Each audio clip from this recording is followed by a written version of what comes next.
All right, something very rare happened in California this week. The Los Angeles Times endorsed a Republican, Lanhee Chen, for California Controller, which is essentially the state's financial watchdog. From the Times, Chen is, quote, the best choice for this position because he is a sharp thinker with experience analyzing large financial systems and because the controller should be as independent from the party in power as possible. Lanhee Chen with us now. I don't know. We've known each other for a long time. Not much surprises you, but did it? Yeah, I got to say it did.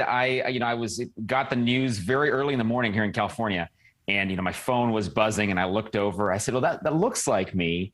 And the next thing you know, I'm kind of falling out of bed because I'm surprised that this is actually going on. So I was surprised, but obviously pleased. And their analysis concluded the same thing I've been arguing here on the campaign trail, which is that for this position, you need somebody who has a measure of independence from the party in power to keep an eye on spending, to make sure that taxpayers understand where their money is actually being sent and what the results of that spending are. And in California, Leland, we haven't had that. So the reality is I think the Times saw that, and that's why they made the endorsement. All right, so California Republicans holding office 0 out of 8. One way to restore some sanity to the GOP is to elevate Republicans like Chen who operate in the world of facts.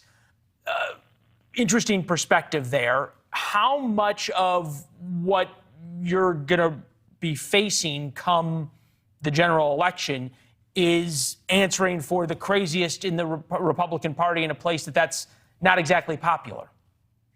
Yeah, there is a tendency to nationalize our politics, regardless of whether we're talking about a race in California or any other state, right? It's what's happening at the national level that's drawing all the attention. The thing that I've been focused on, this, by the way, was what Glenn Youngkin was focused on when he ran for governor and won in Virginia and several others in the same state. They basically made the case, hey, listen, we're going to focus on what's happening in our own state. And in this case, I'm going to focus relentlessly on what's happening in California, the $20 billion in fraud in our unemployment insurance system, the fact that we spend $20 to $30 billion over the last several years on homelessness, only to see that problem get worse, the fact that we paid $70 million in Medi-Cal benefits in our state Medicaid healthcare program to dead people in 2019. Those are the kinds of things I'm going to be focused on. So undoubtedly, people will have all sorts of questions about everything else going on nationally. But I'm going to focus this race and what I do and what I intend to do on how I can help Californians and how I can keep this spending, essentially have some responsibility for it. It's interesting you brought up Glenn Youngkin. I interviewed him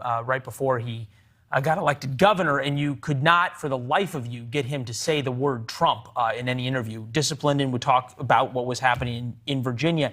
$68 billion budget surplus, though, in California, and now there's some people who are going to get money back. Is this simply just about trying to root out fraud?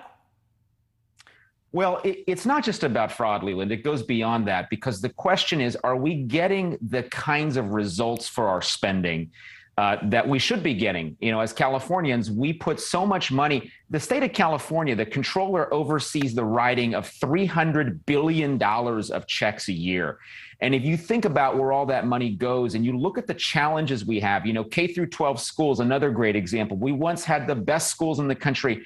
Now we have schools that rank near the bottom in so many different metrics. I think the question is not just where there's fraud, and there certainly is, but really it's about helping people understand, where is this money going and is the money being spent effectively? I talk about spending smarter, Leland. That's the key here in California. How do we spend smarter given all of this money that goes out the door? So, yes, there's a ton of fraud, and the controller can audit any state agency at any time, which is great, a great power, a great point of leverage to have over other policymakers. But at the end of the day, it goes well beyond that. It goes to making sure that if Californians are sending their hard-earned tax dollars to Sacramento, they have some confidence that that money is being used in a way that will actually go to solving problems and not just paying off fraudsters. Yeah. The other thing, you say transparency and fiscal responsibility. Lanhee, I had the pleasure of visiting California recently.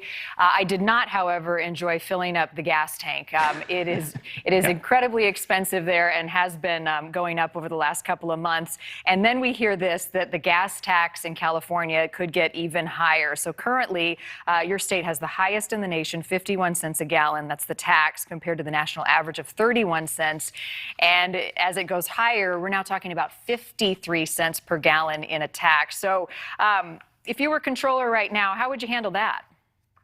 Well, the first thing we need to give people is full transparency around how much this gas tax is. I propose that every single gas station pump needs to list right there, how much are you paying in taxes to the state of California, so voters and taxpayers understand exactly how much of that gallon of gas they're buying is consumed in taxes and fees. And then beyond that, we need to go one step further and say, where's all this money going? Right? All this money that's being collected by the state in gas taxes and fees, it's supposed to go improve roads and infrastructure. I will tell you, the roads and infrastructure in California are not the best in the country. So where's all this money going? We need an effective audit of that flow of funds so people in this state understand when they pay that tax money at the pump, where is that money actually going? And then fundamentally in the long run, I think we need to look at tax reform in California. Why are we chasing businesses and people out of this state? California is losing a member of Congress. We see net out migration from this state. The reason that's happening is because middle income families can't make it work here anymore. And part of the reason is because we have a tax system and a regulatory system that's totally out of whack. Well, you've got your work cut out for you. It's certainly an uphill battle, but you say being a Republican may actually help you. So we'll be watching it. Thanks very much. I appreciate it. Thanks, Lonnie. Thanks. All right. Thank you. Thanks for watching. Click the red subscribe button below so you can get more of NewsNation's fact-driven, unbiased coverage.